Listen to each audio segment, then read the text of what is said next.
करने के लिए गई थी। अब आप सोचो, इन कांग्रेसियों की मति मारी गई है, भगवान का विरोध कर रहे हैं, भगवान का विरोध कर रहे हैं।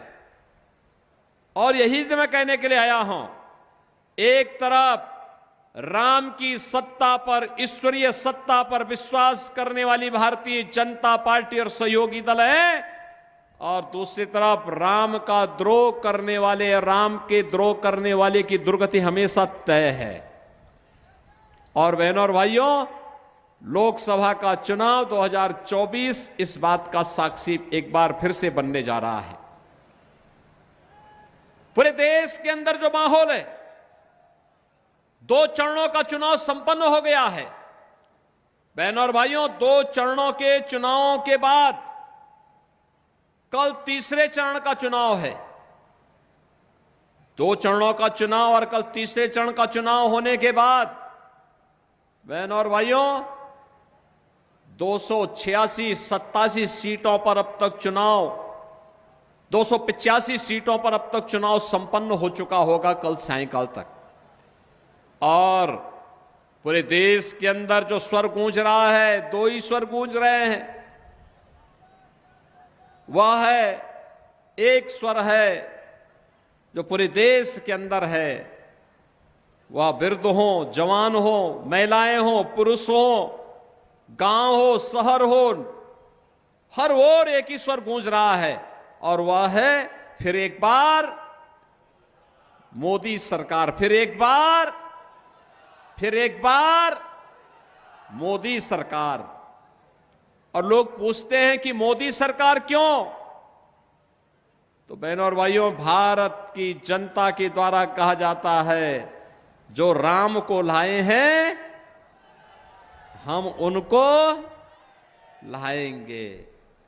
तो स्वाभाविक रूप से राम को लाने के लिए तो राम भक्त ही आएंगे ना, कोई रामद्रोही तो रह जाएगा।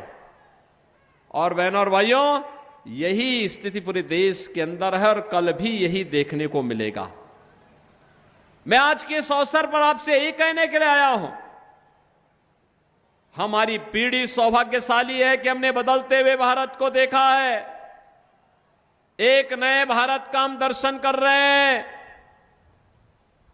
जो भारत दुनिया के अंदर सम्मान प्राप्त कर रहा है, जिस भारत की सीमाएं सुरक्षित हैं, जिस भारत में आतंकवाद और नक्सलवाद पूरी तरह नेस्तनाबूद हो रहा है, और जिस भारत ने विकास के नित नए प्रतिमान स्थापित किए हैं, highway, railway, expressway, 1 district 1 medical college, IIT, IIM, IIIT, NIT, world class university, 1 district 1 product के माध्यम से स्थानीय कारीगरों को सम्मान देने का कार्य हो, या हर घर नल की योजना।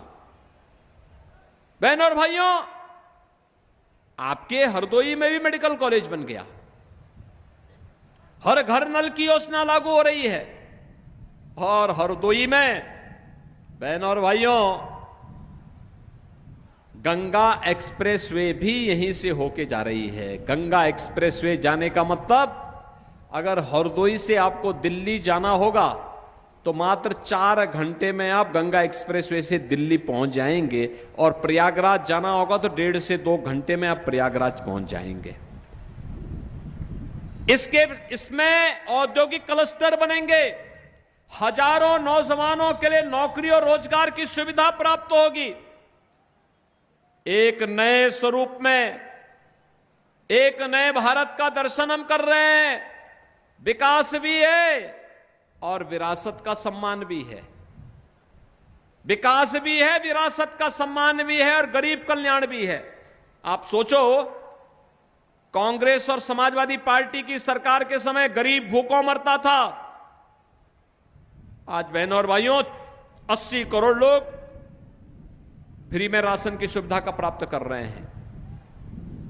ये कांग्रेस और सपा के लोग क्या कहते हैं? कहते हैं कौन मोदी जी अपनी जेब से दे रहे हैं। हम कह रहे हैं तुम 65 वर्षों तक शासन कर रहे थे, तब क्या कर रहे थे? तब तो गरीब भूखों मरता था।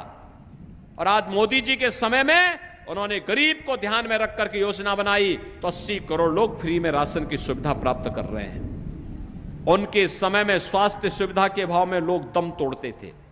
आज बहनों और भाइयों 60 करोड़ लोग आयुष्मान भारत में 5 लाख रुपए की स्वास्थ्य बीमा का कवर प्राप्त कर रहे हैं।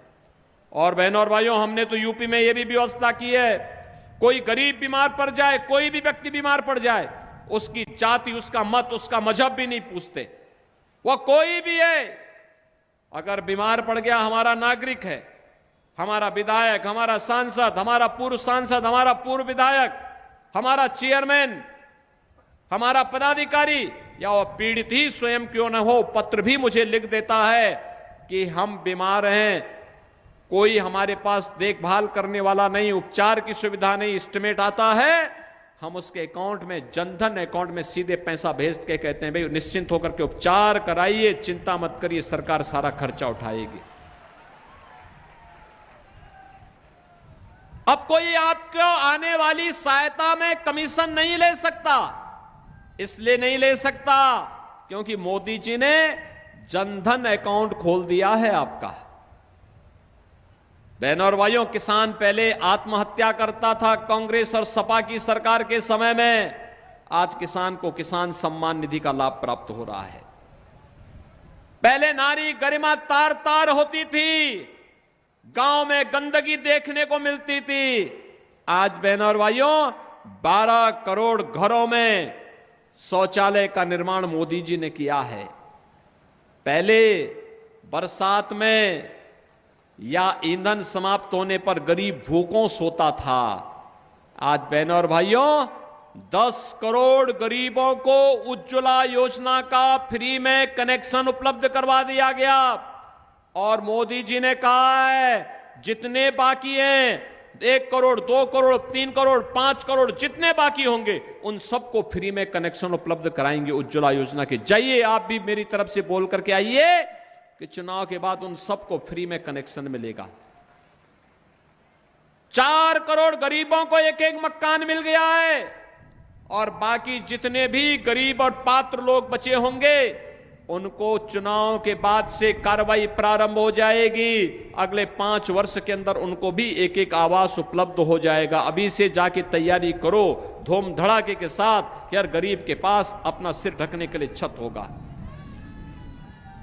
बहनों और भाइयों, कार्य चेहरा देख करके नहीं होता है, संसाधनों पर किसी वर्ग विशेष का अधिकार है। अब ये दावा भारत का प्रधानमंत्री नहीं करता है। प्रधानमंत्री तो कहते हैं जाति, मत और मजहब नहीं, वो तो कहते हैं सबका साथ और सबका विकास। बहनों और भाइयों, यही है विकास, बिना भेदभाव के पूरे देश के 140 करोड़ लोग मोदी जी का परिवार है। और इसीलिए तो भारत बार बार कहता है ये केवल मोदी जी के बारे में जो कहा जाता है केवल सपने नहीं, हकीकत बुनते हैं। इसीलिए तो जनता बार बार मोदी जी को चुनती है। बहनों और भाइयों, यही हकीकत है कि सुरक्षा भी है, सम्मान भी है, समृद्धि भी है और विरासत भी है, तो विकास भी है और इससे पनपा विश्वास भी है। और यही जन विश्वास सरकार बनाने का काम कर रहा है। विरासत, कोई कहता था कि अयोध्या में राम मंदिर का निर्माण हो जाएगा? कोई कहता था क्या? कांग्रेस के लोग तो कहते थे राम हुए ही नहीं। समाजवादी पार्टी के लोग कहते थे कि अयोध्या में परिंदा भी पर नहीं मार सकता, यही बोलते थे ना। आज तो अयोध्या में भगवान राम का भव्य मंदिर भी बन गया है। कल मोदी जी फिर अयोध्या गए थे। अयोध्या में उन्होंने साष्टांग प्रणाम प्रभु राम को किया और फिर भगवान राम की आरती की और फिर अयोध्या में लाखों लोग थे। मैं भी मोदी जी के साथ में था। रोड शो में रात्रि को 9 बजे तक रोड शो चलता रहा। भारी संख्या में लाखों लोग उसमें थे। अयोध्या के तो थे ही, लगभग 1 लाख लोग पूरे देश से भी वहां पहुंच गए थे जब लोगों को पता लगा कि मोदी जी वहां आ रहे हैं। बहनों और भाइयों, यह है नया भारत, आपकी आस्था का सम्मान। आपकी दर्जनों पीढ़ियां तड़प तरस रही थी कब रामलला अयोध्या में विराजमान होंगे। और आप अपने आप को सौभाग्यशाली मानिए हरदोई वासियों कि साक्षात विष्णु के अवतार प्रभु राम 500 वर्षों के बाद अयोध्या धाम में विराजमान हुए हैं और ये हम सब की पीढ़ी अपनी आंखों से सब कार्य को देख रही है। बहनों और भाइयों, काशी में काशी विश्वनाथ धाम कितना बेहतरीन कॉरिडोर बन गया है। आप जाइए विंध्यवासिनी में, मां विंध्यवासिनी के धाम को देखिए, अपने यहां भी देखिए ना, जितने मठ मंदिर होंगे इन सबके लिए भी हमने कुछ न कुछ धनराशि उपलब्ध करवाई है। अब बहुत दिन दूर हो, वो दिन चले गए जब लोग भेदभाव करते थे कि कब्रिस्तान के लिए पैसा आएगा, शमशान घाट के लिए नहीं आएगा। वो भेद दूर। चारी जिले में जब बिजली आएगी शेष जिले बिजली से वंचित होंगे, ऐसा नहीं होगा। बिजली मिलेगी तो सही 75 जनपदों को मिलेगी, कोई भेदभाव नहीं, क्योंकि हमारा तो संकल्प है सब भारत ये सबका साथ और सबके विकास का। बहनों और भाइयों, इसीलिए हम लोग आए हैं आपसे कहने के लिए, एक तरफ विकास है, विरासत का सम्मान भी है, सुरक्षा भी है तो समृद्धि भी है। और इस बार मोदी जी आपसे वोट मांगने के लिए किस बात पर आए हैं? वो आए हैं कि हमें विकसित भारत बनाना है। विकसित भारत किसके लिए? आपके लिए, इन युवाओं के लिए, आने वाली पीढ़ी के लिए। 25 साल के बाद आने वाली पीढ़ी खुशहाल जीवन व्यतीत कर सके, कोई गरीब न रहे, कोई कमजोर न रहे, कोई बदहाल न रहे, किसी के सामने हाथ फैलाने की नौबत ना आने पाए। इस प्रकार का भारत हमें चाहिए और उस प्रकार के भारत के लिए मोदी जरूरी है, भारत के लिए। और इसीलिए हम लोग आए हैं आपसे कहने के लिए बहनों और भाइयों, उस भारत के लिए आज आपका समर्थन और आशीर्वाद भारतीय जनता पार्टी के प्रत्याशी श्री जयप्रकाश रावत जी के समर्थन में आपसे अपील करने के लिए आए हैं। बहनों और भाइयों, श्री जयप्रकाश रावत जी को मिलने वाला कमल चुनाव चिन्ह पर एक एक वोट ये मोदी जी को जाने वाला है, मोदी जी को जाएगा। इसलिए कमल चुनाव चिन्ह पर 13 मई को होने वाले चुनाव में श्री जयप्रकाश रावत जी को भारी बहुमत से आप विजयी बना के भेजेंगे।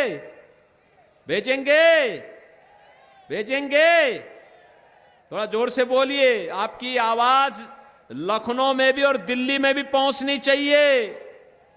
पहुंचेगी हरदोई की आवाज, भारी बहुमत से विजयी बना के भेजेंगे। सहमत हैं? जयप्रकाश जी रिकॉर्ड वोटों से चुनाव जीत के जाएंगे। सहमत है ना?